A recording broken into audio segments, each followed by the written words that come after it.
सप्ताह के दिन में मैं आपका प्रभु यीशु मसीह के नाम में स्वागत करती हूँ। आशा करती हूँ कि प्रभु यीशु मसीह में आप सभी भले और चंगे होंगे। प्रियो, परमेश्वर ने फिर से एक बार यह दिन हमारे जीवन में दिया है कि हम उसकी आराधना करें, उसकी स्तुति करें, उसकी महिमा करें, उसके वचनों को पढ़ें, उसके वचनों को सुने। तो आइए प्रियो, हम इस समय भजन संहिता 78 1 से 16 तक मैं आपके सामने पढ़ूंगी। भजन संहिता स्तोत्र संहिता 78 आपण काढूया। साम 78। हे मेरे लोगों, मेरी शिक्षा सुनो, मेरे वचनों की ओर कान लगाओ। मैं अपना मुंह नीति वचन कहने के लिए खोलूंगा। मैं प्राचीन काल की गुप्त बातें कहूंगा, जिन बातों को हमने सुना और जान लिया और हमारे बाप दादों ने हमसे वर्णन किया है। उन्हें हम उनकी संतान से गुप्त न रखेंगे, परंतु होनहार पीढ़ी के लोगों से यहोवा का गुणानुवाद और उसकी सामर्थ और आश्चर्य कर्मों का वर्णन करेंगे। उसने तो याकूब में एक चितौनी ठहराई और इस्राएल में एक व्यवस्था चलाई, जिसके विषय उसने हमारे पितरों को आज्ञा दी कि तुम इन्हें अपने बाल बच्चों को बताना, कि आने वाली पीढ़ी के लोग अर्थात जो बच्चे उत्पन्न होने वाले हैं वे इन्हें जाने, अपने अपने बाल बच्चों से इनका बखान करने में उद्यत हो, जिससे वे परमेश्वर का भरोसा रखें और परमेश्वर के बड़े कामों को भूल न जाए, परंतु उसकी आज्ञाओं का पालन करते रहे और अपने पितरों के समान न हो, क्योंकि उस पीढ़ी के लोग तो हठीले और झगड़ालू थे और उन्होंने अपना मन स्थिर न किया था और न उसकी आत्मा परमेश्वर की और सच्ची रही। एफ्रेमियों ने तो शस्त्रधारी और धनुर्धारी होने पर भी युद्ध के समय पीठ दिखा दी। उन्होंने परमेश्वर की वाचा पूरी नहीं की और उसकी व्यवस्था पर चलने से इनकार किया। उन्होंने उसके बड़े कामों को और जो आश्चर्य कर्म उसने उनके सामने किए थे उनको भुला दिया। उसने तो उनके बाप दादों के सम्मुख मिस्र देश के सोवन के मैदान में अद्भुत कर्म किए थे। उसने समुद्र को दो भाग करके उन्हें पार करा दिया और जल को ढेर के समान खड़ा कर दिया। उसने दिन को तो बादल के खंभे से और रात पर अग्नि के प्रकाश के द्वारा उनकी अगुवाई की। वह जंगल में चट्टाने फाड़कर उनको मानो गहरे जलाशयों से मनमाना पिलाता था। उसने चट्टान से भी धाराएं निकाली और नदियों का सा जल बहाया। परमेश्वर इस वचन पर पढ़े जाने पे आशीष दे। प्रियो, हम लोग यहाँ पढ़े हैं परमेश्वर का वचन। प्रभु ने बहुत से आश्चर्य कर्म हमारे जीवन में किए हैं। बाइबल में हम लोग पढ़ते हैं कि इस्राएलियों को परमेश्वर ने मिस्र देश से निकाला और उनके जीवन में बहुत बड़े काम किए परमेश्वर ने। और इतना ही नहीं, 14 वचन में हम लोग पढ़ते, 13 में पढ़ते, उसने समुद्र को दो भाग करके उन्हें पार करा दिया और उसने दिन को तो बादल के खंभे से और रात पर अग्नि के प्रकाश के द्वारा उनकी अगुवाई की। और इतना ही नहीं, लेकिन जंगल में चट्टाने फाड़कर उनको मानो गहरे जलाशय से मनमाना पिलाता था। और इतना ही नहीं, लेकिन परमेश्वर ने चट्टान से भी धाराएं निकाली और नदियों का सा जल बहाया। Praise the Lord. परमेश्वर ने हर समय इस्राएलियों के ऊपर करुणा की, अनुग्रह किया। उनके जीवन में परमेश्वर ने आश्चर्य कर्म किए, लेकिन वो लोग परमेश्वर को भूल गए। 8वां वचन हम लोग पढ़ते हैं, और अपने पितरों के समान न हो, क्योंकि उस पीढ़ी के लोग तो हठीले और झगड़ालू थे और उन्होंने अपना मन स्थिर न किया था और न उनकी आत्मा परमेश्वर की ओर सच्ची रही। प्रियो, परमेश्वर ने इतने आश्चर्य कर्म करने के बाद भी उन्होंने अपना मन परमेश्वर में स्थिर नहीं किया। बहुत से विचार हमारे मन में आते हैं। किस प्रकार के विचार हमारे जीवन में आते हैं? कौन से विचार हम करते हैं कि पहले हमारी परिस्थिति कैसी थी, नॉर्मल जीवन व्यतीत करते थे, लेकिन आज हमारी परिस्थिति कैसे है, उस परिस्थिति को लेके ही हम लोग बहुत टेंशन में हैं, विचार में हैं। लेकिन परमेश्वर का वचन आज कहता है कि हमें अपना मन परमेश्वर में स्थिर करना है, इधर उधर की बातों में नहीं, इधर उधर के विचारों में नहीं, चिंताओं में नहीं, लेकिन अपने मन को हमें परमेश्वर की ओर लगाना है। आज परमेश्वर हमारे बीच में है, यीशु मसीह हमारे मन में है। तो आइए अपनी आंखों को बंद करें, उस परमेश्वर को धन्यवाद दे जो राजाओं का राजा है, जो प्रभु का प्रभु है। ओ आइए परमेश्वर की आराधना में जाए। ओ हालेलुया।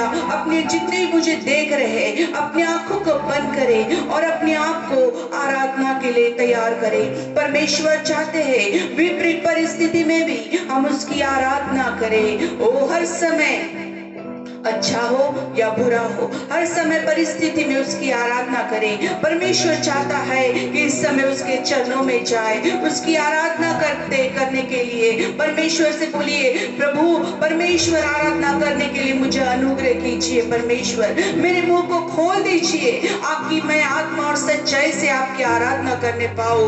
ओ प्रियो, हम अपने घरों में हो, कहीं से भी आज सुन रहे होंगे, लेकिन परमेश्वर से बोलिए कि प्रभु मैं जहां भी हूं आप मुझे स्पर्श कीजिए। धन्यवाद हो, थैंक यू जीसस। यीशु मसीह के नाम से यह हमारी दुआ है प्रभु, ओ कबूल कीजिए। आमीन। Praise the Lord, hallelujah. और एक बार प्रभु की आराधना में हम लोग जाते हैं और प्रभु से हम लोग आराधना करते हैं, क्योंकि वो भलाई करने वाला परमेश्वर है। उसने इस पूरे सप्ताह में प्रियो उसने कैसे हमें संभाले रखा। हम न तो अस्पताल में पाए जाते हैं और ना कि और किसी जगहों पर परमेश्वर ने हमें अपने घर पर सुखरूप रखा हुआ है परमेश्वर ने। तो हम परमेश्वर को धन्यवाद करेंगे, उसकी भलाई को स्मरण करेंगे प्रियो इस समय कि वो सचमुच कितना भला और कितना अद्भुत कार्य करने वाला परमेश्वर है। आइए प्रियो उसकी स्तुति करें, उसकी महिमा करें, उसके नाम का गुणानुवाद करें और स्मरण करें उसके हर एक उपकारों को जो उसने आश्चर्य कर्म इस पूरे सप्ताह भर में उसने हमारे जीवन में जो किए हैं। वो धन्यवाद करते राजा Yeshu Masih. Thank you Lord, hallelujah hallelujah प्रभु जी। Oh thank you Jesus. ओ प्रभु सचमुच धन्य कहते हैं तेरे नाम को, प्रभु महिमा देते हैं तेरे उस पवित्र पवित्र नाम को राजा Yeshu Masih. Thank you Lord, hallelujah hallelujah. प्रभु हम महिमा देते हैं राजा। कितनी भलाई मुझसे किया, कैसे मैं धन्य कहूँ प्रभु, कैसे मैं धन्य कहूँ। कितनी भलाई मुझसे किया, कैसे मैं धन्य कहूँ प्रभु, कैसे मैं धन्य कहूँ। धन्य राजा धन्य राजा, धन्यवाद हो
ओ धन्य राजा, धन्य राजा, धन्यवाद हो सदा तेरा।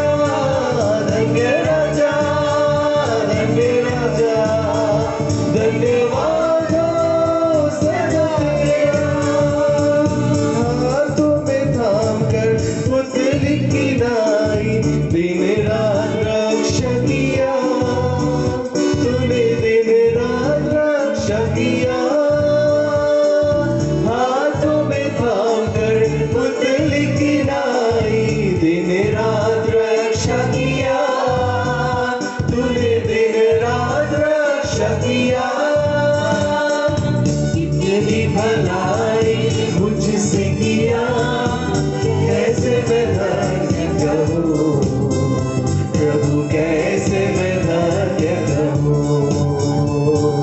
कितनी भलाई मुझसे किया, कैसे मैं धन्य कहूँ प्रभु, कैसे मैं धन्य कहूँ। ओ धन्य राजा, धन्य राजा, धन्यवाद हो सदा तेरा। धन्य राजा, धन्य राजा, धन्यवाद हो सदा तेरा। पापों में पड़ा था कुछ भी आशा न थी, बचा लिया अनुग्रह से। तूने बचा लिया अनुग्रह से। पापों में पड़ा था कुछ भी आशा न थी, बचा लिया अनुग्रह से। तूने बचा लिया अनुग्रह से। कितनी भलाई मुझसे किया, कैसे मैं धन्य कहूँ प्रभु, कैसे मैं धन्य कहूँ। कितनी भलाई मुझसे किया, कैसे मैं धन्य कहूँ प्रभु, कैसे मैं धन्य कहूँ। ओ धन्य राजा, धन्य राजा, धन्यवाद हो सदा तेरा। धन्य राजा, धन्य राजा, धन्यवाद हो सदा तेरा। धन्यवाद हो सदा तेरा। धन्यवाद हो सदा तेरा। हाँ परमेश्वर पिता, सचमुच मुझे धन्यवाद करते हैं परमेश्वर पिता। प्रभु जब हम लोग प्रभु संकट में और सकेते में फंसे हुए थे परमेश्वर पिता, तूने हम तक मदद पहुंचाई परमेश्वर पिता। प्रभु जब कोई आशा न थी प्रभु की हमारी सहायता कौन करेगा, परमेश्वर पिता तूने हमारी सहायता को पहुंचाया परमेश्वर पिता। और तूने हमें संभाले रखा राजा यीशु मसीह। अपने आंखों की पुतली की नाई प्रभु तूने प्रभु हमें बचाए रखा, संभाले रखा राजा। हम असंख्य असंख्य आपके नाम को धन्यवाद और धन्यवाद करते राजा Yeshu Masih. Oh Lord we thank you, we thank you, we thank you Lord. प्रभु हम आपके नाम को महिमा देते हैं परमेश्वर पिता। थैंक यू जीसस, क्योंकि तू ही है हमारा, हम सभी का मुक्ति दिलाने वाला परमेश्वर। प्रभु तू ही है हमारा इकलौता एक परमेश्वर राजा, जिसकी हम स्तुति करते हैं, महिमा करते हैं, जो स्तुति के योग्य है और जो महिमा के योग्य है। ओ प्रभु हम धन्यवाद करते हैं राजा यीशु मसीह। प्रभु आपको महिमा देते हैं राजा। Oh Lord thank you, thank you, thank you Jesus. Hallelujah प्रभु जी हम आपकी स्तुति करते हैं, महिमा करते हैं परमेश्वर पिता। प्रभु आश्चर्य कर्म तूने हमारे जीवनों में किए हैं।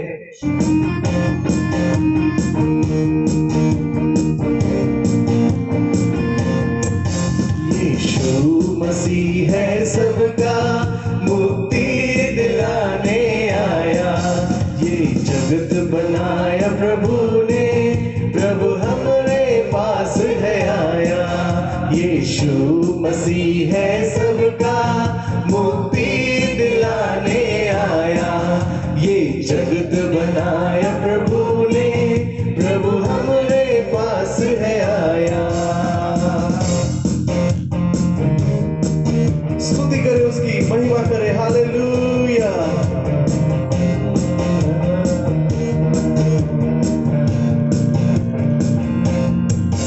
ओ जाग जवान अब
आपका मन पे भारी प्रभु क्रूस उठाने आया।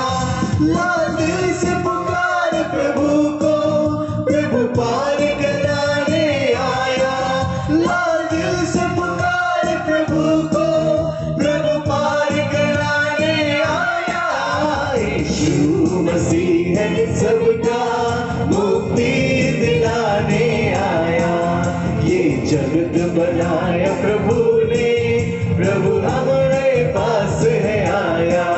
यीशु मसीह है सबका मुक्ति दिलाने आया। ये जगत बनाया प्रभु ने, प्रभु हमारे पास है आया। प्रभु हमारे पास है आया। प्रभु हमारे पास है आया। हालेलुया। इस जगत बनाया उस परमेश्वर ने, और वो स्वर्ग छोड़कर इस पृथ्वी पर हमारे लिए, हमारे पापों के लिए आया।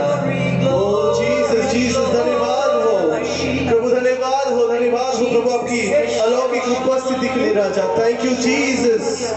प्रभु धन्यवाद करते हैं जो आपने हमें स्पर्श किया है राजा Yeshu Masih. Oh Lord, we could feel your presence my holy father. ओ प्रभु उसी तरह स्पर्श करे जितने भी लोग देख रहे हैं इस आराधना को परमेश्वर पिता। ओ थैंक यू लॉर्ड, हालेलुया।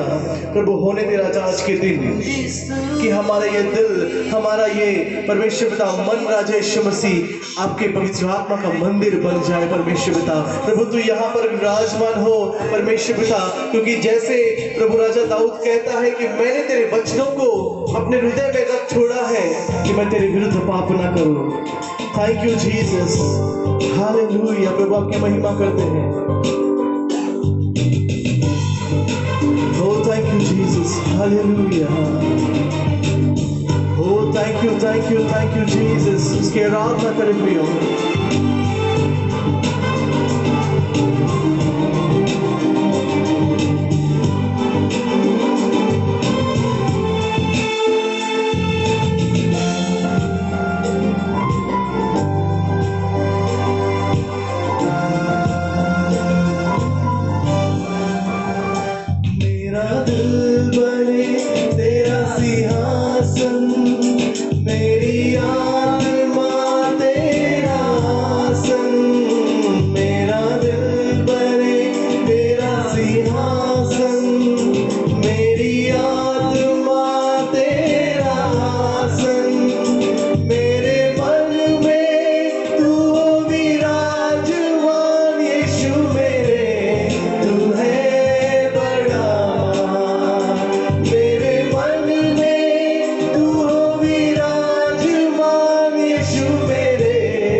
जैसा वो पवित्र है उस दिल में वो रहना चाहता है।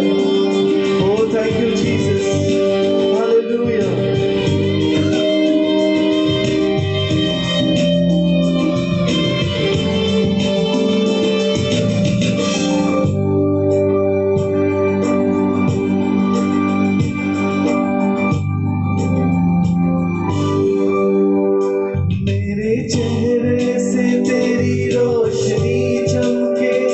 मेरी बातों से तेरी खुशबू महके।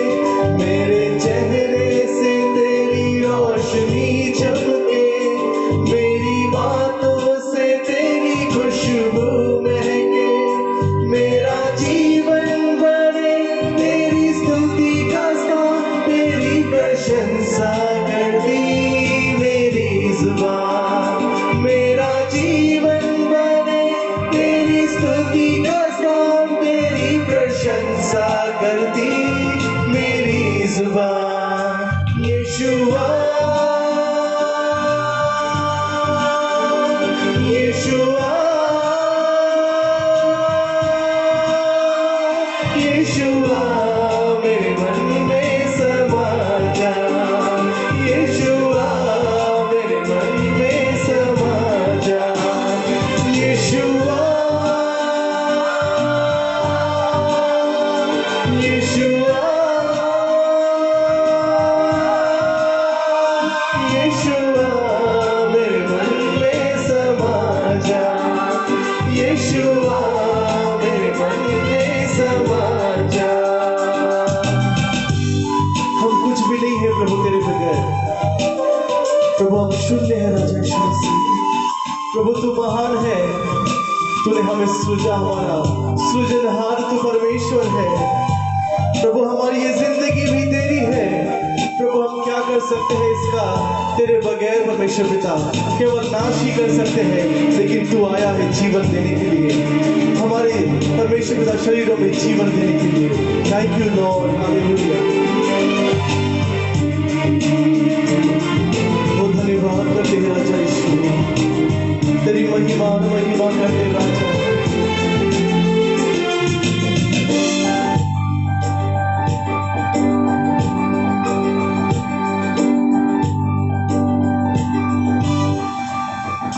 मेरी जिंदगी है तेरी यीशु, तू है शान मेरी।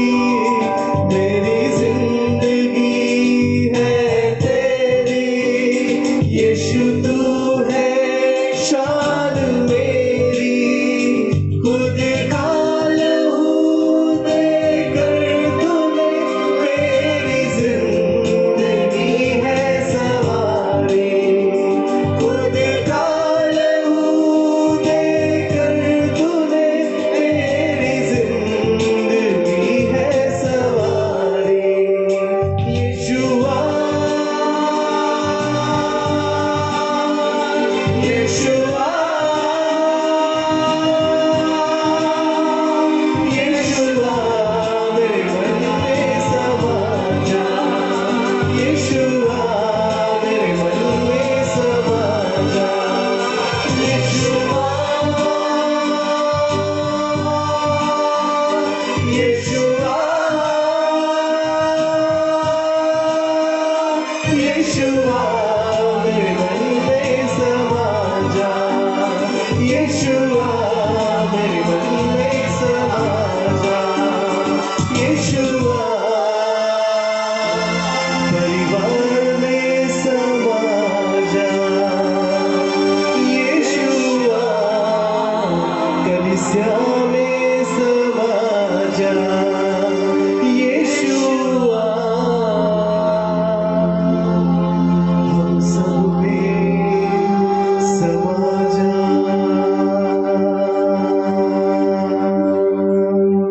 हाँ परमेश्वर पिता, तू आजा परमेश्वर पिता, और हमारे जीवन में जहाँ कहीं अंधियारा है तू उसको उजाला कर दे प्रभु। जहाँ कहीं अभी भी पापों की परमेश्वर पिता, प्रभु पाप जहाँ छुपा हुआ है परमेश्वर पिता, प्रभु वहां पर तेरी पवित्रता को तू भेज और हमें शुद्ध और पवित्र जीवन जीने के लिए तू हमारी सहायता कर और मदद कर परमेश्वर पिता। तेरे पवित्र आत्मा के बगैर हम कुछ नहीं कर सकते प्रभु। आपने अपने पवित्र आत्मा के द्वारा हमें स्पर्श किया, हम आपको धन्यवाद करते हैं, महिमा और महिमा देते हैं राजा, जिसके योग्य तू परमेश्वर है। हम विश्वास करते हैं हमारी इस आराधना को तूने ग्रहण किया है, और प्रभु ये तेरे वेदी के सम्मुख सुगंध ठहरी है राजा। हम आपको धन्यवाद करते हैं और ये आराधना प्रभु यीशु के मीठे और पवित्र नाम में करते हैं, आमीन। Praise the Lord. प्रभु यीशु मसीह के नाम में आप सबों को फिर से शांति पहुंचे। प्रभु में प्रियो, फिर एक बार आप सबों का स्वागत है परमेश्वर की उपस्थिति में। हमने भजन संहिता के साथ में शुरू किया, हमने स्तुति आराधना में एक बहुत ही अच्छा समय हमने बिताया है। और प्रियो, अब ये समय है कि हम जब आगे बढ़ रहे हैं, हम मध्यस्थी की प्रार्थना करें। जैसे कि आप जानते हैं पूरे विश्व को आज प्रार्थना की जरूरत है। हम प्रार्थना करेंगे पूरे संसार के लोगों के लिए, राष्ट्रों के लिए, राष्ट्रों के अध्यक्षों के लिए, कि परमेश्वर का ज्ञान उन्हें पहुंचे ताकि वो अपने राष्ट्र की सही अगुवाई करने पाए। हम प्रार्थना करेंगे अपने भारत देश के लिए, हम प्रार्थना करेंगे कलीसियाओं के लिए, पूरे विश्व में जो कलीसियाएं हैं, हम पासवानों के लिए, प्रभु के अगुओं के लिए प्रार्थना करेंगे, विश्वासियों के लिए प्रार्थना करेंगे। हम प्रार्थना करेंगे मसीह प्रार्थना मंडली के तमाम विश्वासियों के लिए, और हम प्रार्थना करेंगे तमाम व्यूअर्स जो हमें देख रहे हैं, सुन रहे हैं। हम इन विषयों को लेकर परमेश्वर के चरणों के निकट जाएं और विश्वास कीजिए कि परमेश्वर हमारी प्रार्थना को जरूर सुनेंगे और उसका जरूर हमें उत्तर देंगे। आइए हम प्रार्थना करें। अनुग्रहकारी प्यारे परमेश्वर पिता, प्रभु यीशु मसीह के नाम में हम आपके चरणों के निकट आते हैं। धन्यवाद देते हैं प्रभु, क्योंकि आप दयालु परमेश्वर हैं, आप अनुग्रहकारी परमेश्वर हैं, आप प्रेम करने वाले परमेश्वर हैं। आज के इस समय अब्बा पिता, हम विशेष प्रार्थना करते हैं इस पूरे संसार में जितने भी राष्ट्र हैं प्रभु जी, जितने भी नेशंस हैं, तमाम राष्ट्रों के जो अध्यक्ष हैं, तमाम राष्ट्रों में जो लोग पाए जाते हैं, हम तमाम लोगों के लिए आज के इस समय हम प्रार्थना करते हैं। पिता, आप जानते हैं हम किस परिस्थिति में से जा रहे हैं। बहुत सारे लोग हैं प्रभु जो कोरोना इस महामारी के शिकार हो चुके हैं, हो रहे हैं। पिता, हम आपकी तरस की दृष्टि हम चाहते हैं। मैं प्रार्थना करता हूं पिता, राष्ट्रों के तमाम अध्यक्षों के लिए प्रभु जी प्रार्थना करता हूं, उन्हें आप स्वर्ग से आने वाला बुद्धि और ज्ञान दीजिए। अपने राष्ट्रों को सही अगुवाई करने के लिए, सही फैसले करने के लिए प्रभु जी आप उनकी सहायता कीजिए। हम प्रार्थना करते हैं प्रभु जी उन तमाम लोगों के लिए जो कोरोना वायरस से संक्रमित हो गए हैं प्रभु जी, और हॉस्पिटल्स में हैं, अपना इलाज करवा रहे हैं। हम प्रार्थना करते हैं पिता, अपने चंगाई भरे हाथ को आप बढ़ाइए प्रभु, छू करके उन्हें चंगाई दीजिए। हम प्रार्थना करते हैं प्रभु जी तमाम मेडिकल डिपार्टमेंट के लोगों के लिए, जितने भी लोग प्रभु जी जो बीमार लोगों की ट्रीटमेंट कर रहे हैं, प्रभु आप उनकी सुरक्षा बन जाइए। हम प्रार्थना करते हैं पुलिस डिपार्टमेंट के लोगों के लिए, हम प्रार्थना करते हैं गवर्नमेंट ऑफिशियल्स के लिए प्रभु जी, जितने भी प्रभु जी जो उचित फैसले ले रहे हैं लोग, ताकि लोगों की जिंदगी संभल जाए, सुधरी जाए, सुरक्षित रहे। हम प्रार्थना करते हैं पिता, अपने लोगों पर दया कीजिए। हम प्रार्थना करते हैं भारत में प्रभु जी आपकी इच्छा पूरी होने पाए। बहुत सारे लोग हैं प्रभु जी अब भी यहाँ ना वहां कहीं ना कहीं फंसे हुए हैं, अपने परिवारों से दूर हैं। हम प्रार्थना करते हैं पिता, अनुग्रह कीजिए। हम प्रार्थना करते हैं उन लोगों के लिए जो क्वारंटाइन में है प्रभु जी, हो सकता है शायद वो निराशा में से जा रहे हैं। बहुत सारे लोग हैं जो अपनी हिम्मत को प्रभु जी वो खोते जा रहे हैं, और कई बार शायद आत्महत्या का विचार भी उनके मन में आ रहा होगा, निराशा में से जा रहे हैं प्रभु। हम प्रार्थना करते हैं अपने अनुग्रह को प्रकट कीजिए प्रभु। हम प्रार्थना करते हैं कलीसिया के लिए प्रभु जी, जो पूरे राष्ट्र में, पूरे विश्व में पाए जाते हैं। And it is yours, O Lord. Church belong to you. प्रभु कलीसिया आपकी है, क्रिस्ता मंडली तुमची है प्रभु। मैं प्रार्थना करता हूँ पिता, अपने अगुओं को और दुगना अभिषेक से भरिएगा प्रभु राजा। कलीसियाओं में प्रभु जी एक नई जागृति आने पाए, कोई विश्वासी बैकस्लाइड ना होने पाए प्रभु, कोई कलीसियाओं में कोई प्रॉब्लम्स ना आने पाए प्रभु। मैं आपसे प्रार्थना करता हूँ अपने अनुग्रह की दृष्टि प्रभु जी अपने कलीसिया की ओर बढ़ाइए, अपने लोगों की सुधि लीजिए प्रभु जी। ऐसे समय में जिस दौर में से हम लोग जा रहे हैं, हमारे विश्वास को बढ़ाइए स्वामी। हम आपसे प्रार्थना करते हैं प्रभु। इस समय मैं विशेष प्रार्थना करता हूं मसीह प्रार्थना मंडली के तमाम विश्वासियों के लिए। मैं धन्यवाद देता हूं प्रभु, क्योंकि आपने इन्हें चुना है, आपने बुलाया है प्रभु जी, आपने नियुक्त किया है कि वो आपकी आराधना करें, आपकी स्तुति करें, आपकी सेवा करें। मैं प्रार्थना करता हूं हर एक की जीवन में, हर एक के परिवार में प्रभु आपकी शांति बनी रहे। मैं प्रार्थना करता हूं प्रभु जी इस समय जो लोग हमें देख रहे हैं, सुन रहे हैं प्रभु जी, होने दीजिए प्रभु जी उनके जीवन में एक विशेष आपकी उपस्थिति उतरने पाए। छू लीजिए प्रभु जी ऐसे समय में उनके सोच को, उनके विचारों को, उनके तन को, उनके मन को, उनके धन को प्रभु जी आप छू लीजिए प्रभु जी, और एक नई शुरुआत प्रभु जी उनके जीवन में हो जाने पाए। प्यारे परमेश्वर पिता, इस समय मैं विशेष प्रार्थना करता हूं उन लोगों को जो इस वीडियो को देख रहे हैं प्रभु जी, सुन रहे हैं। यदि कोई ऐसे व्यक्ति है प्रभु जी जो बीमारी में से होकर के जा रहे हैं, अपने शरीर में कोई दुख तकलीफ वेदनाओं में से जा रहे हैं, मैं प्रार्थना करता हूं और तमाम बीमारियों को नासरत के यीशु के नाम से डांटता हूं और आज्ञा करता हूं कि बीमारियों चले जाओ इस शरीर में से, क्योंकि यीशु के लहू में खरीदा गया ये शरीर है। यीशु, मैं प्रार्थना करता हूं पिता, आप छू लीजिए प्रभु, अपने पुनरुत्थान की सामर्थ उंडे लिए मेरे राजा, और एक नई चंगाई उनके जीवन में आने पाए। प्यारे परमेश्वर पिता, मैं धन्यवाद देता हूं क्योंकि आपने मेरी इस प्रार्थना को सुना है। इस समय जब हम आपके वचन में से सीख रहे हैं प्रभु जी, सुन रहे हैं प्रभु जी, हमारे आत्मिक कानों को खोल दीजिए प्रभु राजा, सुनने वाले कान, समझने वाला मन, और प्रभु आपके वचनों के अनुसार चलने वाला जो इच्छा शक्ति है वो हम में आप उंडेल दीजिए। मैं आपसे प्रार्थना करता हूं, होने दीजिए प्रभु जी। आज का यह वचन हम सबों के लिए एक बहुत बड़े आशीष का कारण ठहरे। आपका वचन हमेशा धन्य है प्रभु जी, कभी खाली हाथ लौटता नहीं है। और आज जब हम आपके वचन में से सीख रहे हैं प्रभु जी, हमारे जीवन में एक नई शुरुआत हो जाए। मैं धन्यवाद देता हूं पिता, क्योंकि आपने हमारी इस प्रार्थना को सुना है। सारा आदर, सारी महिमा हम आपको देते हैं, और ये विनती उद्धार करता प्रभु यीशु मसीह के नाम से करते हैं, आमीन।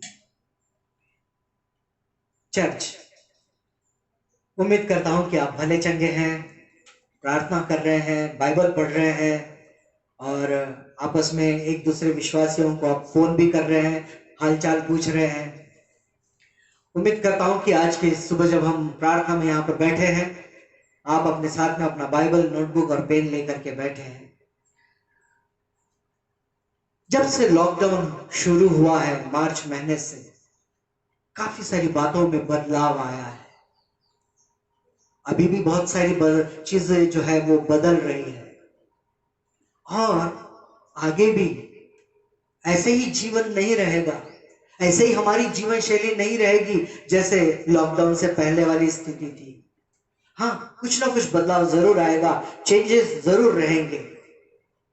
हाल ही में मैंने एक प्रसिद्ध व्यक्ति को मैंने टीवी पर मैंने ये कहते हुए सुना, जो मेडिकल डिपार्टमेंट से है, और उन्होंने कहा कि अब तो कोरोना के साथ जीने की आदत डाल लेनी चाहिए। अब तो हमें कोरोना के साथ जीने की आदत हमें हो जानी चाहिए।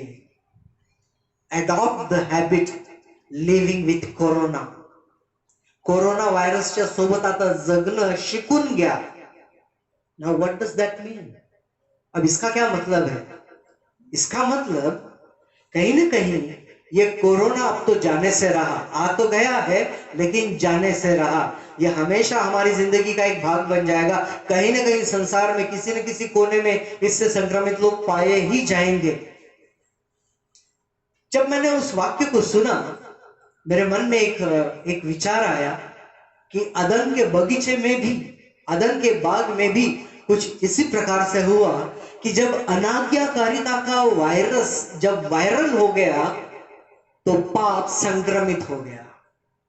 एक मनुष्य के कारण पाप सारे लोगों में आ गया।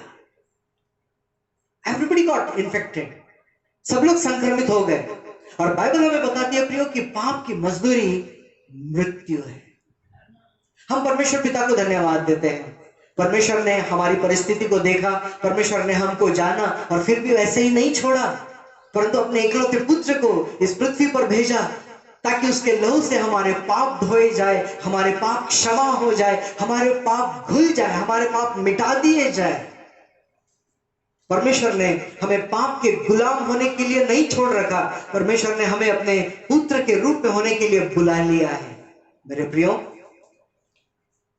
जब से लॉकडाउन हुआ है, हर कोई अपने अपने घर में है, आप भी अपने घर में हैं। अब थोड़ा गौर कीजिए, थोड़ा सोचिए कि जब से हम घर में हैं, हमने क्या कुछ नया सीखा है? हम क्या नया सीख रहे हैं? आम्हाला या सर्व परिस्थितीतून नवीन असं काय शिकायला मिळालेलं आहे? आम्ही नवीन असं काय शिकलेले आहोत? हमने क्या नया सीखा है? यदि आप मुझे इजाजत दे तो मैं एक सवाल पूछूं आपसे। इन दिनों में आपके पास ऐसी क्या बात है या चीज है जिसकी आप सबसे ज्यादा रक्षा कर रहे हैं? आप चाहते हैं कि वो सुरक्षित रहे, आप चाहते हैं कि क्या ऐसी चीजों में जो सुरक्षित, आप चाहते हैं कि वो सुरक्षित रहे, बची रहे, संभल करके रहे? कहीं ऐसा तो नहीं कि आप चाहते हैं कि आपका घर, आपका परिवार, आपके रिश्तेदार, आपकी नौकरी, आपका इनकम सोर्स, आपका पैसा, आपका स्वास्थ्य, है ना, आप नहीं चाहते, हम नहीं चाहते कि हम लोग संक्रमित हो जाए, हम लोग बीमार पड़ जाए, हमारा कुछ नुकसान हो जाए। हम लोग चाहते कि हम लोग सुरक्षित रहे, हम लोग सेफ रहे। स्टे होम, स्टे सेफ, ऐसे नारे लग रहे हैं पूरे भारत में, पूरे विश्व में। घर में बने रहो, सुरक्षित रहो, राइट? हम लोग सुरक्षित रहना चाहते हैं। परमेश्वर के वचन में ऐसा लिखा है, ध्यान से सुनिए। सबसे अधिक अपने मन की रक्षा कर, क्योंकि जीवन का मूल स्रोत वही है। नीति वचन 4 अध्याय और वचन 23। नीति सूत्र 4 अध्याय आणि वचन 23 लिखा है, सबसे अधिक अपने मन की रक्षा कर, क्योंकि जीवन का मूल स्रोत वही है। मेरे प्रियो, आपको याद होगा बीते रविवार को जिस वचन को हमने सुना था, उसमें यह एक वचन सुना था, नीति वचन 13 अध्याय और वचन 12, और इसमें ऐसा लिखा है, जब आशा पूरी होने में विलंब होता है तो मन शिथिल होता है। मन शिथिल होता है, मन बीमार सा हो जाता है, मन सूख जाता है, मन सुस्त हो जाता है जब आशा पूरी होने में विलंब होता है ना? और आज का हमारा जो विषय है, मन का परमेश्वर। Praise the Lord. मन का परमेश्वर। आइए पवित्र शास्त्र में से एक शास्त्र भाग को हम लोग पढ़ते हुए सुनेंगे। मरकुस रचित सुसमाचार 7 अध्याय और वचन 1 से 9 तक, और फिर वचन 14 से 23 तक। मरकुस 7 वचन 1 से 9 और फिर 14 से 23। तो फरीसी और कुछ शास्त्री जो यरूशलेम से आए थे उसके पास इकट्ठा हुए, और उन्होंने उसके कुछ चेलों को अशुद्ध अर्थात बिना धोए हाथों से रोटी खाते देखा, क्योंकि फरीसी और सब यहूदी पूर्वजों की परंपरा पर चलते हैं, और जब तक भली भांति हाथ नहीं धो लेते तब तक नहीं खाते, और बाजार से आकर जब तक स्नान नहीं कर लेते तब तक नहीं खाते। और बहुत सी अन्य बातें हैं जो उनके पास मानने के लिए पहुंचाई गई है, जैसे कटोरों और लोटों और तांबों के बर्तनों को धोना मांजना। इसलिए उन फरीसियों और शास्त्रियों ने उससे पूछा, तेरे चेले क्यों पूर्वजों की परंपराओं पर नहीं चलते और बिना धोए हाथों से रोटी खाते हैं? उसने उनसे कहा, यशायाह ने तुम कपटियों के विषय में बहुत ठीक भविष्यवाणी की, जैसा लिखा है, ये लोग होठों से तो मेरा आदर करते हैं पर उनका मन मुझसे दूर रहता है। ये व्यर्थ मेरी उपासना करते हैं, क्योंकि मनुष्य की आज्ञाओं को धर्मोपदेश करके सिखाते हैं, क्योंकि तुम परमेश्वर की आज्ञा को टालकर मनुष्य की रीतियों को मानते हो। उसने उनसे कहा, तुम अपनी परंपराओं को मानने के लिए परमेश्वर की आज्ञा कैसी अच्छी तरह टाल देते हो। वचन 14। तब उसने लोगों को अपने पास बुलाकर उनसे कहा, तुम सब मेरी सुनो और समझो, ऐसी कोई वस्तु नहीं जो मनुष्य में बाहर से समाकर उसे अशुद्ध करे, परंतु जो वस्तुएं मनुष्य के भीतर से निकलती है वे ही उसे अशुद्ध करती है। यदि किसी के सुनने के कान हो तो सुन ले। जब वह भीड़ के पास से घर में गया तो उसके चेलों ने उस दृष्टांत के विषय में उससे पूछा। उसने उनसे कहा, क्या तुम भी ऐसे नासमझ हो? क्या तुम नहीं समझते कि जो वस्तु बाहर से मनुष्य के भीतर जाती है वह उसे अशुद्ध नहीं कर सकती, क्योंकि वह उसके मन में नहीं परंतु पेट में जाती है और संडास में निकल जाती है। यह कहकर उसने सब भोजन वस्तुओं को शुद्ध ठहराया। फिर उसने कहा, जो मनुष्य में से निकलता है वही मनुष्य को अशुद्ध करता है, क्योंकि भीतर से अर्थात मनुष्य के मन से बुरे बुरे विचार, व्यभिचार, चोरी, हत्या, परस्त्री गमन, लोभ, दुष्टता, छल, लुचपन, कुदृष्टि, निंदा, अभिमान और मूर्खता निकलती है। ये सब बुरी बातें भीतर ही से निकलती है और मनुष्य को अशुद्ध करती है। थैंक यू ब्रदर इस वचन के पढ़े जाने के लिए। वचन 20, फिर उसने कहा, जो मनुष्य में से निकलता है वही मनुष्य को अशुद्ध करता है। सुन रहे हैं आप? मरकुस 7 अध्याय और वचन 20, जो मनुष्य में से निकलता है वही मनुष्य को अशुद्ध करता है, क्योंकि भीतर से अर्थात मनुष्य के मन से, अंडरलाइन दिस, रेखांकित कीजिए, मनुष्य के मन से। मेरे प्रियो, हमारा मन एक ऐसा भंडार है जिसमें हजारों विचार, हजारों ख्याल, हजारों कल्पनाएं, हजारों बातें हमारे मन में उठते रहती है। मन में कुछ ना कुछ चलते ही रहता है। मन में उठने वाले विचार हमें या तो उत्साहित करते हैं या निरुत्साहित करते हैं, हमें शोकित करते हैं मन के विचार या आनंदित करते हैं। मन के विचार या तो हमें स्वस्थ करते हैं या बीमार से बनाते हैं। एक लेख में पढ़ रहा था जिसमें ऐसा लिखा है कि करीबन 85% जो हमारे विचार है, सोच के कारण मनुष्य अक्सर बीमार हो जाता है, क्योंकि हमारे विचार है ना, मन का आनंद एक उत्तम औषधि है ना मेरे प्रियो। मन यदि विचार यदि हमारे अच्छे हैं, स्वस्थता है, आनंद है, हम लोग खुश हैं, लेकिन मन में यदि कमजोर विचार है, नकारात्मक विचार है, निराशा वाले विचार है, जो ना सोचने वाले विचार है, तो हमारा मन शिथिल हो जाता है। मन के विचारों से हम बीमार भी हो जाते हैं। मन के विचार या तो बुराई की ओर लेकर के जाते हैं या फिर भलाई की ओर लेकर के जाते हैं। अभी हमने शास्त्र भाग को पढ़ा, क्योंकि भीतर से अर्थात मनुष्य के मन से बुरे बुरे विचार। आपका वैचारिक जीवन कैसा है मेरे प्रियो?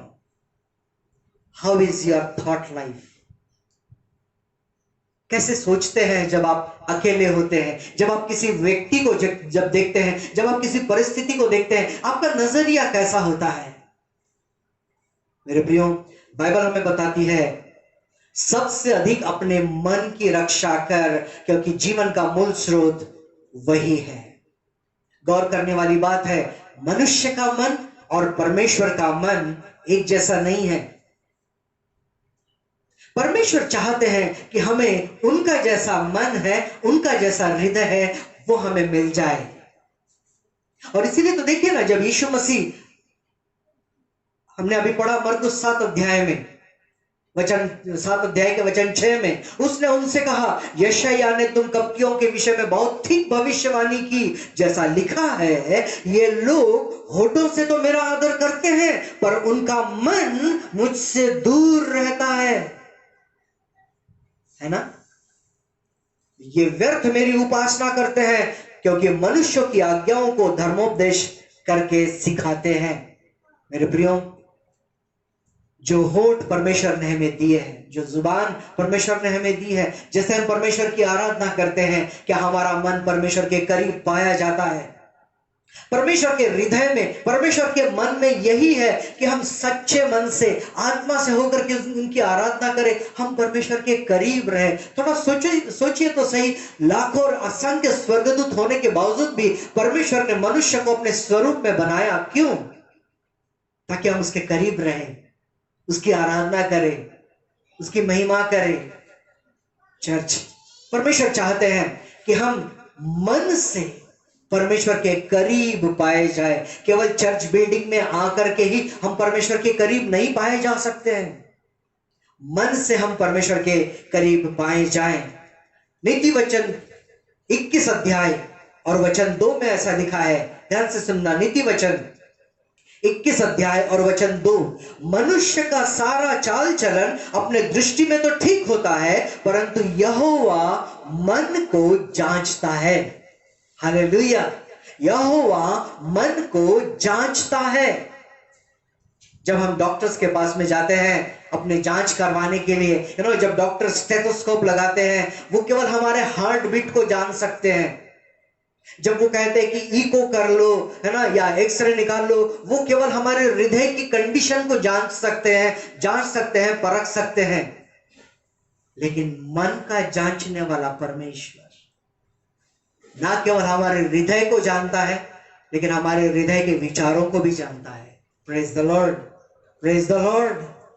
मन को जांचने वाला परमेश्वर, मेरे प्रियो, यहोवा मन को जांचता है। हमारे मन में कैसे विचार उठते हैं, हम कैसे मन से उसकी आराधना करते हैं।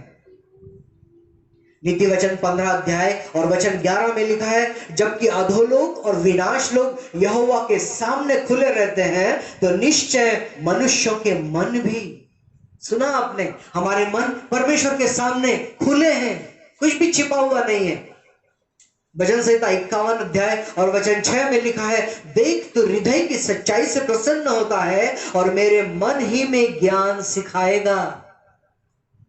जब दाऊद ने पाप किया, पश्चाताप करता है और अपने उस प्रार्थना में वो इस बात को कहता है, देख तू हृदय की सच्चाई से प्रसन्न होता है।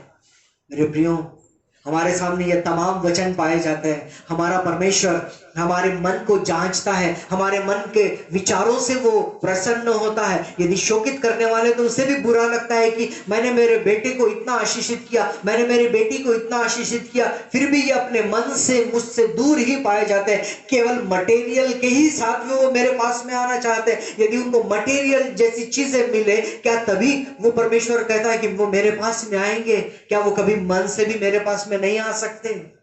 कम ऑन चर्च, और गॉड लॉन्ग्स फॉर दिस। हमारा परमेश्वर इस बात की उम्मीद करता है कि हम मन से परमेश्वर के करीब पाए जाएं।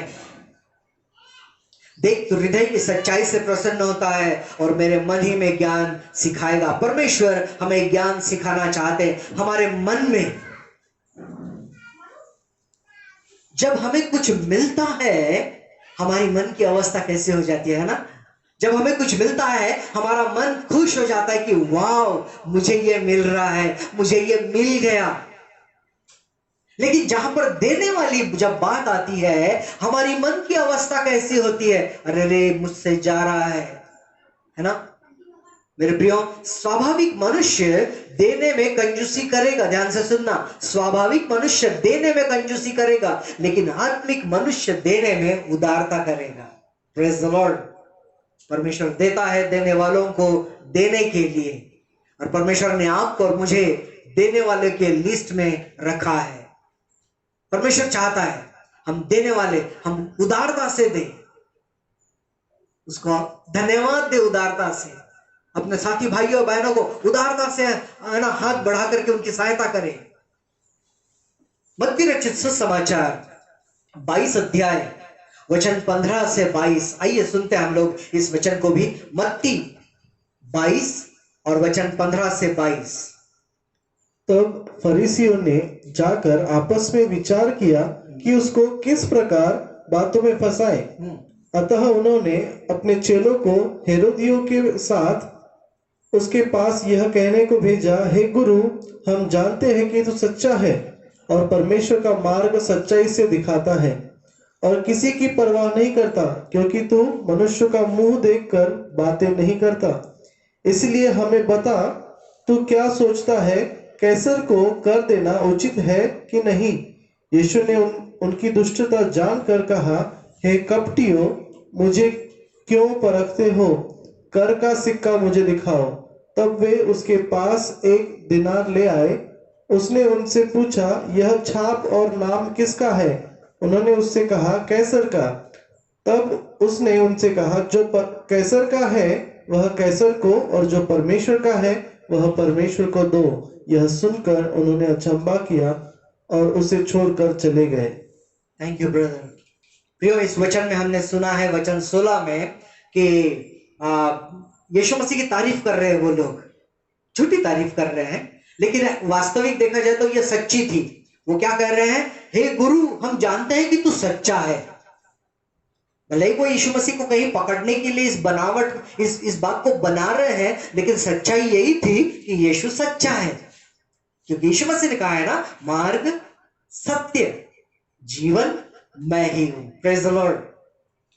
लिखा है वचन 16 में, तू सच्चा है, नंबर 1। नंबर 2, परमेश्वर का मार्ग सच्चाई से सिखाता है। हालेलुया। हमारा यीशु मसीह परमेश्वर का मार्ग, कोई मिलावटी नहीं, कोई दुनियादारी की बातें नहीं, वो सच्चाई से सिखाता है। कोई कॉम्प्रोमाइज, कोई समझौते वाली बातें नहीं, सच्चाई की बातें। और फिर नंबर 3, किसी की परवाह नहीं करता। Praise the Lord. Yeshu Masih केवल परमेश्वर पिता का भय मानते थे और किसी का भय नहीं मानते थे, किसी से नहीं डरते थे। और इसी के एवज में उन्हें क्या मिला? जब वो 33.5 साल के थे, क्रूस की मृत्यु। भरी जवानी में क्रूस की मृत्यु।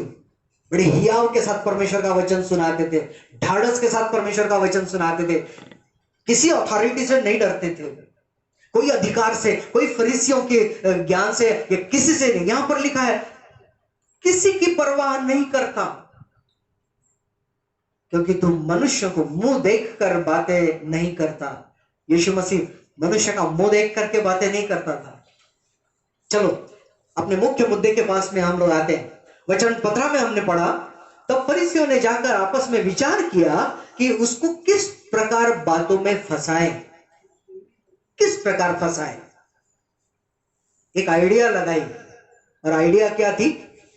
यहां पर ऐसा था, वचन 17, हमें बता, इसलिए हमें बता। पहले तो खूब तारीफ कर ली, झूठी तारीफ है ना, लेकिन एक्चुअली हमारा यीशु मसीह वही था। वो लोग एक्चुअली यीशु की सच्चाई बता रहे थे अनजाने में। वचन 17 में लिखा, इसलिए हमें तू बता, हमें बता तू क्या सोचता है, कैसर को कर देना उचित है कि नहीं। वचन 18 अंडरलाइन करना, यीशु ने उनकी दुष्टता जानकर, यीशु ने उनकी दुष्टता जानकर यीशु मसीह ने पहचान लिया इनका इंटेंशन क्या है, इनका उद्देश्य क्या है, इनका हेतु क्या है, इनका पर्पस क्या है, किस मकसद से ये मेरे पास में आकर के पूछ रहे हैं, ये मेरी परीक्षा कर रहे हैं, मुझे कहीं तो फंसाने की कोशिश कर रहे हैं। यीशु ने उनकी दुष्टता जानकर। मेरे प्रियो, ये जो शास्त्र भाग हमने पढ़ा है, मत्ती 22 अध्याय वचन 15 से 22, यह टैक्स के बारे में बताता है, कर के बारे में बताता है। यीशु सब जानते हैं, और इसीलिए वो यही कहते हैं, जो कैसर का है वह कैसर को। उस समय कैसर यानी गवर्नमेंट, सरकार, प्रेज द लॉर्ड। जो सरकार का है, जो प्रशासन का है, वो प्रशासन को। चर्च, क्या आप में मुझे सुनने वाले कहीं ऐसे तो नहीं है कि हम कहीं ना कहीं जो सरकार का हमें देना पड़ता है, हम लोग कहीं तो भी उसमें आनाकानी करते हैं। जो गवर्नमेंट का है वो गवर्नमेंट को इनकम टैक्स, घर का टैक्स, पानी का टैक्स आदि बहुत सारे टैक्सेस है ना। जो गवर्नमेंट को है वो गवर्नमेंट को, जो गॉड को है वो गॉड को। अब गॉड को क्या है, परमेश्वर को क्या है, आप जानते हैं, दशमांश है, भेंटे हैं, है ना। जो कैसर का है वो कैसर को, और जो परमेश्वर का है वो परमेश्वर को। यीशु ने उनकी दुष्टता को जाना, और इसीलिए मेरे प्रियो, कुछ चर्चेस में मेंबरशिप कंट्रीब्यूशन भी दी जाती है। क्या आप लोग नियमित रूप से देते हैं? कहीं कहीं पर ऐसा पाया जाता है कि आपकी मेंबरशिप एक कलीसिया में है, लेकिन आप अपना दशमांश, अपनी भेंटें किसी दूसरे सेवक के लिए भेजते हैं। क्यों? क्योंकि आपने उनकी सभा को अटेंड किया, उनका संदेश अच्छा लगा। आप मेंबर हैं एक कलीसिया के, लेकिन अपनी भेंटों को भेजते हैं दूसरी सेवकाई के लिए। ये बिब्लिकली सही नहीं है। आपको आपका दशमांश, आपको आपकी भेंटें जिस कलीसिया के आप मेंबर हैं उसी को देना चाहिए। This is the biblical principle. Church, यीशु आपकी आर्थिक मनस्थिति जानते हैं। उसमें दुष्टता है, भलाई है या कहीं खिलवाड़ है। He understands everything। उसकी नजर है आपके पैसे पर कि आप उसका इस्तेमाल कैसे करते हैं।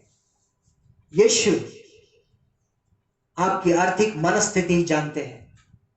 मरकुस रचित सुसमाचार 2 अध्याय, और इसमें हम एक शास्त्र भाग पढ़ते हैं जिसमें कि कुछ 4 लोग अपने एक मित्र जो लकवा से ग्रसित है उसको लेकर के आते हैं। उन्हें पता चलता है कि यीशु मसीह एक घर में है और वहां पर बहुत सारी भीड़ है, और उनका यह विश्वास है कि यीशु मसीह हमारे मित्र को जरूर ठीक कर देंगे, और वो खाट के समेत उसको लेकर के आते हैं। लेकिन बाइबल में ऐसा लिखा है कि भीड़ के कारण उस घर में वो प्रवेश नहीं कर पाते हैं। तब एक के मन में आइडिया आती है कि क्यों ना हम छत पर चढ़े, और फिर बाइबल में ऐसा लिखा है कि उन्होंने एक छत को वहां पर चढ़े और कुछ भाग उधेड़ दिया, कुछ खपरेल को हटा दिया। They have opened up the terrace. और वचन 4 में, मरकुस 2 अध्याय वचन 4 बहुत खूबसूरत ऐसा लिखा है कि उसे खाट समेत लटका दिया। ये वर्ड लिखा है वहां पर, ये शब्द लिखा है लटका दिया, क्योंकि वो जानते थे यीशु मसीह नीचे है, पूरे बहुत सारे लोग हैं, खाली जगह नहीं है। अब करेंगे क्या? ऊपर छत पर भी नहीं रख सकते, और उन्होंने बीच में, कम से कम एक पहल तो करो, एक पहल तो करो, और फिर आगे देखो क्या होता है। और फिर यीशु मसीह ने क्या किया? उनके विश्वास को देखा, ना कि खाट पर के व्यक्ति के, लेकिन जो उसके मित्र जो खपरेल हटा करके जो उसको लटका दिया, जो छोड़ रहे थे, उनके विश्वास को देखा, और जो खाट पर था उससे कहा तेरे पाप क्षमा हुए। अब आगे वचन 6 में लिखा है, मरकुस 2 अध्याय वचन 6 में, तब कई शास्त्री अपने अपने मन में यह विचार करने लगे। क्या करने लगे विचार? यह तो परमेश्वर की निंदा करता है। वचन 8 में लिखा है, मरकुस 2 अध्याय और वचन 8 में लिखा है, यीशु ने तुरंत अपनी आत्मा में जान लिया कि वे अपने अपने मन में ऐसा विचार कर रहे हैं। यीशु ने तुरंत अपनी आत्मा में जान लिया कि ये ऐसा विचार कर रहे हैं। कोई चंगा हो रहा है, किसी के पापों की क्षमा हो रही है। अब वो फरीसी लोगों को क्या प्रॉब्लम होना चाहिए? वो अपने मनों में विचार कर रहे हैं कि अरे ये ब्लास्फेमी कर रहा है, ये परमेश्वर की निंदा कर रहा है। मेरे प्रियो, जब किसी को आशीष मिलती है, हमारा रवैया क्या होता है? हमारे पड़ोस में कोई परमेश्वर को मानता नहीं है, लेकिन उसको आशीषें मिल रही है, दे आर गेटिंग प्रॉस्पर्स। हमारे मन के विचार क्या होते हैं? सच सच आप बताना।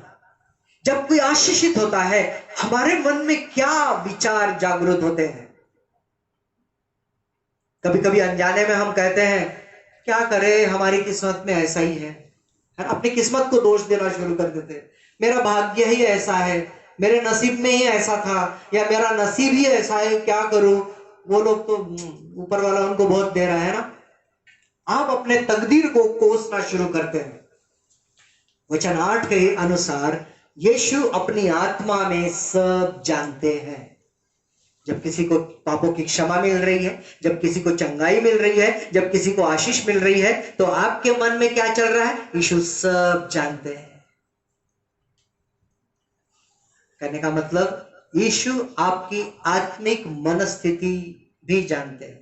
पहले मैंने आपको बताया यीशु आपकी आर्थिक परिस्थिति जानते हैं। दूसरा मैंने अब आपको बताया यीशु आपकी आत्मिक परिस्थिति भी जानते हैं, मन का परमेश्वर। अब यूहन्ना रचित सुसमाचार इसका 2 अध्याय, इस शास्त्र भाग को मैं आपके सामने पढ़ना चाहता हूं। यूहन्ना रचित सुसमाचार इसका 2 अध्याय और वचन 23, 24 और 25 मैं पढ़ूंगा, सुनिए। जब वह यरूशलेम में फसह के समय पर्व में था, तो बहुतों ने उन चिन्हों को जो वह दिखाता था देखकर उसके नाम पर विश्वास किया। वचन 24, परंतु यीशु ने अपने आप को उनके भरोसे पर नहीं छोड़ा, क्योंकि वह सबको जानता था। वह सबको जानता था। अंडरलाइन, रेखांकित करना। वचन 25 में लिखा है, और उसे आवश्यकता न थी कि मनुष्य के विषय में कोई गवाही दे, क्योंकि वह आप ही जानता था कि मनुष्य के मन में क्या है। सुना आपने? यूहन्ना 2 अध्याय वचन 24 में एक बार आया है, क्योंकि वह सबको जानता था, और फिर वचन 25 में आया है, क्योंकि वह आप ही जानता था कि मनुष्य के मन में क्या है। यीशु मसीह ने अपने आप को लोगों के भरोसे पर नहीं छोड़ा जो लोग चंगाई पाते थे।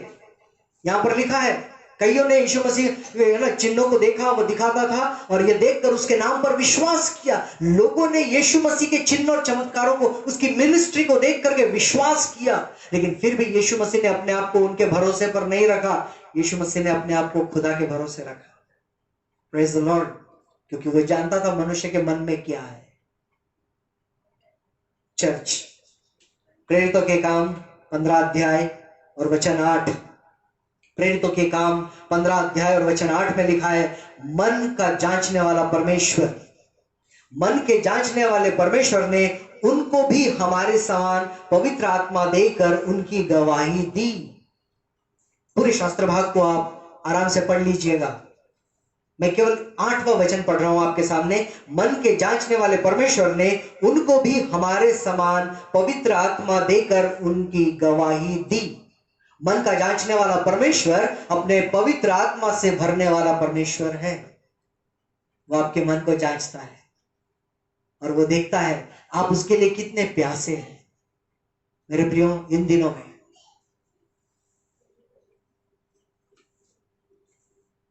मन का परमेश्वर पवित्र परमेश्वर है। पवित्र आत्मा की भरपूरी को मांगिए। अपने आप को संसार की बुरी चाल, बुरे स्वभाव से बचाकर रखो। निराशाओं को अपने मन में ना आने दो। मैंने बीते सप्ताह में न्यूज़पेपर में पढ़ा, दिल्ली के लोग कोरोना बीमारी से, कोरोना वायरस से कम डर रहे हैं, लेकिन उसके इलाज में जो खर्चा आने वाला है उस खर्चे को देख करके और ज्यादा डर रहे हैं। बीमारी से कम डर लग रहा है, लेकिन खर्चे से ज्यादा डर लग रहा है। मन में परेशानी, क्या करें, कहां जाए, कैसा करें। हमारा परमेश्वर कहता है मत डर। Praise the Lord. डर को अपने मन में मत आने दो। पवित्रता का जीवन जियो। जैसे कि हमने मरकुस 7 अध्याय वचन 21 को हमने पढ़ा, भीतर से अर्थात मनुष्य के मन से, मनुष्य को क्या अशुद्ध कर सकता है? उसके मन में यदि बुरे बुरे विचार, लिखा है वहां पर बुरे बुरे विचार, मरकुस 7:21, बुरे बुरे विचार, व्यभिचार। Come on. मोबाइल भी एक चीज ऐसी हो गई है कि बस बटन दबाओ और बहुत सारी ऐसी बातें जो कि अनावश्यक होती है एडवर्टाइज के रूप में सामने आना शुरू हो जाती है। Protect yourself. व्यभिचार से बचे रहें। चोरी, हत्या, परस्त्रीगमन, लोभ, दुष्टता, छल, लुचपन, कुदृष्टि, निंदा, अभिमान और मूर्खता मन से निकलती है, और ये सब बुरी बातें भीतर ही से निकलती है और मनुष्य को अशुद्ध करती है। मेरे प्रियो, हमारा परमेश्वर मन का परमेश्वर पवित्र परमेश्वर है। हमारे आर्थिक मनस्थिति को जानने वाला परमेश्वर है। हमारी आत्मिक मनस्थिति को जानने वाला परमेश्वर है। हम पश्चाताप करें यदि हमारे मन में कुछ बुरे विचार उठते हैं किसी के प्रति, लोभ, लालच यदि हमारे मन में है, हम केवल पाने वाला मन चाहते हैं, देने वाला नहीं, पश्चाताप करें। मेरे प्रियो, परमेश्वर की ओर लौट करके आए। परमेश्वर से प्रार्थना करें कि अपने पवित्र आत्मा से मुझे भर। हमने अभी वचन में से पढ़ा है कि मन के जांचने वाले परमेश्वर ने उनको भी हमारे समान पवित्र आत्मा देकर उनकी गवाही दी। पवित्र आत्मा से भरने वाला परमेश्वर है। मन का परमेश्वर पवित्र परमेश्वर है। धन्य है वे जिनके मन, जिनके हृदय शुद्ध है, वे परमेश्वर को देखेंगे। प्रभु आपको आशीषित रखे। आइए हम प्रार्थना करें। पवित्र परमेश्वर पिता, धन्यवाद देते हैं आपके इन वचनों के लिए। पिता, मैं इस समय विशेष प्रार्थना करता हूं, हम केवल वचन को सुनने वाले तक ही सीमित ना रहे, परंतु आपके वचन के अनुसार चलने वाले हम बन जाए। प्रभु, मन से हम आपको प्रसन्न करने वाले बने। मन की सिधाई से, मन की सच्चाई से आप प्रसन्न होते हैं। प्रभु, हमारा मन साफ हो जाए। मेरा दिल बने तेरा सिंहासन, मेरी आत्मा तेरा आसन, मेरे मन में तू हो विराजमान। यीशु मेरे तू है महान। पिता, हम प्रार्थना करते हैं, हमें आत्म परीक्षण करने की समझ दीजिए। मैं प्रार्थना करता हूं तमाम लोगों के लिए प्रभु जी, यदि वो अपने जीवन में कहीं चूक रहे, पवित्र आत्मा जैसे भी हो प्रभु जी, उनकी गलती, उनकी चूक प्रभु उनके सामने लाइएगा, ताकि वो संभल जाए, समझ जाए, पाप से छूट जाए, उनके मन स्वच्छ हो जाए, साफ हो जाए। प्रभु, वो मन से आपके साथ में जुड़ जाए, क्योंकि आप हमारी आर्थिक मनस्थिति को भी जानते हैं, देने में हम कैसे हैं। प्रभु, आप हमारी आत्मिक मनस्थिति को भी जानते हैं कि जब किसी को आशीष मिलती है तो हमारी आत्मा कैसी है। पिता, मैं प्रार्थना करता हूं, अपने लोगों पर दया कर। हैव मर्सी ओ लॉर्ड, हमारे विश्वास को बढ़ा, अपने लोगों के विश्वास को बढ़ा। मन को जांचने वाले परमेश्वर, अपने लोगों को पवित्र आत्मा से भर। प्रभु, अन्य भाषा का वरदान दीजिए। प्रभु, पवित्र आत्मा के फलों से भरिएगा। प्रभु राजा, मैं प्रार्थना करता हूं, मैं धन्यवाद देता हूं क्योंकि आपने मेरी इस प्रार्थना को सुना है। सारा आदर, सारी महिमा हम आपको देते हैं, और ये विनती उद्धार करता प्रभु यीशु मसीह के नाम से करते हैं, आमीन। आइए हम प्रभु ने सिखाई हुई प्रार्थना करें। हे हमारे पिता, तू जो स्वर्ग में है, तेरा नाम पवित्र माना जाए, तेरा राज आए, तेरी इच्छा जैसे स्वर्ग में पूरी होती है वैसे इस पृथ्वी पर भी हो। हमारी दिन भर की रोटी तू आज हमें दे। जैसे हमने अपने अपराधियों को क्षमा किया है, वैसे तू हमारे अपराधों को क्षमा कर। हमें परीक्षा में न ला, परंतु बुराई से बचा, क्योंकि राज, पराक्रम और महिमा सदा तेरे ही है, आमीन। अब हमारे परमेश्वर पिता का प्रेम, प्रभु यीशु मसीह का अनुग्रह और पवित्र आत्मा की मधुर संगति आप सभी विश्वासियों के साथ प्रभु यीशु मसीह के दोबारा आगमन तक हमेशा बनी रहे, आमीन, आमीन। God bless you. Praise the Lord. मैं विश्वास करता हूं कि आपने वचन के शिक्षा के द्वारा आशीष पाई है, और सचमुच प्रियो, हमारा मन हमें धोखा देने वाला है, ऐसा वचन में लिखा है। इसलिए संभाले रखें और परमेश्वर के वचनों में बने रहें। और एक सूचना ऐसी है कि हमारे कलीसिया को आप देख सकते हैं कि बड़ा होता हुआ हम लोग देखना चाहते हैं, जल्दी से हम इसको बड़ा करना चाहते हैं। तो अगर परमेश्वर आपके हृदय में कार्य करता है और आप चाहते हैं कि हमारी इस छोटी सी जो कलीसिया है उसको बड़ा करने के लिए आप सहयोग देना चाहते हैं, अपने दान और अपने भेंटों के और अपने दशमांश के द्वारा, या फिर जो भी चर्च बिल्डिंग बनाने के लिए जो पैसा लगने वाला है, तो अगर आप उसमें भी सहयोग करना चाहते हैं तो परमेश्वर आपको बहुत अच्छे बढ़ाए प्रियो, और जरूर उसमें आप सहयोग करें। और मैं उम्मीद करता हूं आपको इस प्रार्थना के द्वारा आशीष मिले। और एक बार और धन्यवाद करता हूं प्रार्थना में बने रहने के लिए। प्रभु आप सबको आशीष दे।